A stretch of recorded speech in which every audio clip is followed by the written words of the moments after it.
অবিশ্বাস্য, অকল্পনীয়। এভাবেও জেতা যায়, এভাবেও ফিরে আসা যায়। অসম্ভবকে সম্ভব করে পুরো বিশ্বকে দেখিয়ে দিল মেসি কি পারে, আর্জেন্টিনা কি পারে।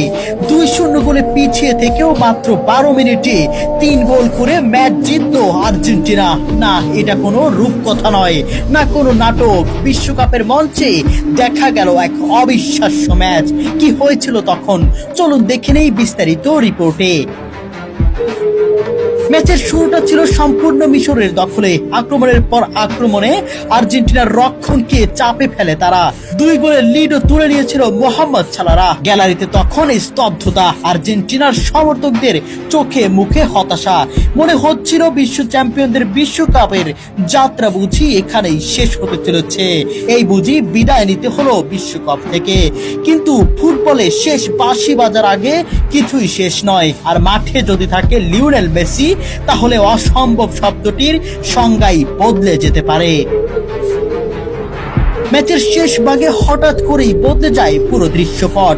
আর্জেন্টিনা আক্রমণের গতি বাড়িয়ে দেয়, একের পর এক সুযোগ তৈরি করতে থাকে। প্রথম গোলটি দলকে নতুন করে বিশ্বাস এনে দিল। এরপর যেন জেগে উঠে পুরো দল।